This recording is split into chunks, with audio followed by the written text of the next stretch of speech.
மரபு மீறிய செயல்? இது எப்படி சட்ட விதியை மீறிய செயல்? இது எப்படி இந்த பேரவை அவமதிக்கிற செயல்?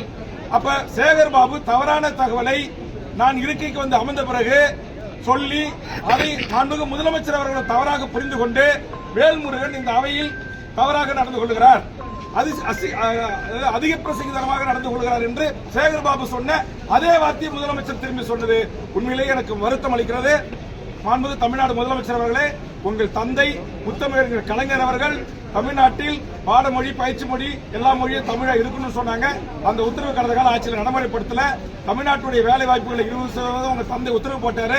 அது அதிமுக ஆட்சியில் ஓபிஎஸ் இருக்கும்போது இந்திய நாட்டை சேர்ந்த எவர் வேண்டுமானாலும் தமிழ்நாட்டுடைய டிஎன்பிசி குரூப் 1 உட்பட எல்லா பதவிகளும் தேர்வு எழுதி வரலாம்னு சொன்னாங்க.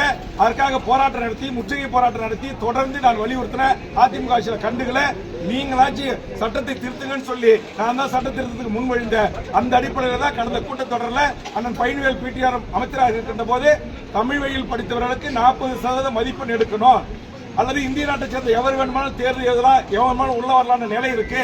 அது கூடாது.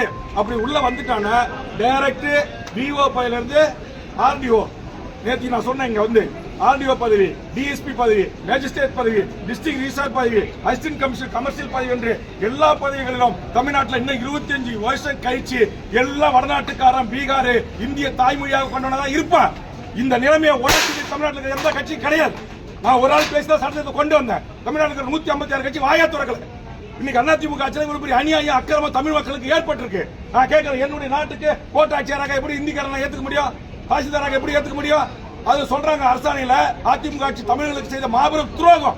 அந்த துரோகத்தை நான் சொல்றத தோல் உரித்து காட்டுறத சகித்துக் கொள்ள முடியாத கடந்த கால அதிமுகவில் இருந்து திமுகவுக்கு வந்த சேகர் பாபு அதிமுக அமைச்சர்களோடு, அதிமுக முன்னாள் அமைச்சர்களோடு நெருக்கமா பழகிறவர்கள் அதிமுகவை காப்பாற்றுவதற்காக அவர் என்ன விமர்சனம் செய்கிறார்.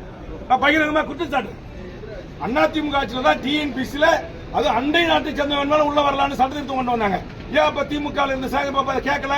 நான் கேட்டேன், நான் கண்டுபிடிச்சேன், நான் கொண்டு வந்து முதலமைச்சர்கிட்ட சொல்லி சட்டத்திருத்தம் கொண்டு வந்து இன்னைக்கு தமிழ்நாட்டை சேர்ந்த தமிழர்கள் தாய்மொழியில பேச, எழுத, படிக்க தெரிஞ்ச தேர்வு வச்சா 40 மதிப்பெண் பெற்றாதான் வேலைக்கு போக முடியும் நிலையை நான் உருவாக்கணும். இது என் தாய்மொழி தமிழுக்கு நான் செய்த தொண்டு. தமிழுக்கு ஒரு கேடு என்று சொன்னால் என் உயிரை தியாகம் செய்வேன் என்றுதான் பேரவைத் தலைவர் முன்பாக நின்று நான் கோஷமிட்டேன். இது தவறா? என் தாய்மொழியை அழிக்க நினைக்கிற என் தாய்மொழியை இன்றைக்கு பயிற்சி மொழியாக, பாடமொழியாக, தொடர்பு மொழியாக, அலுவல் மொழியாக இல்லாம இங்க எல்லாத்திலையும் ஆங்கிலம், எல்லாத்திலையும் ஹிந்தி போயிட்டு இருக்கு. அதெல்லாம் நான் சொல்கிறேன், என் உயிரை விட மேலான என் தாய்மொழிக்கு ஒரு இழக்கு என்றால், ஒரு அவமானம் என்று சொன்னால் இந்த சட்டமன்றத்தில் என் தாய்மொழியை குறித்து நான் பேசுவது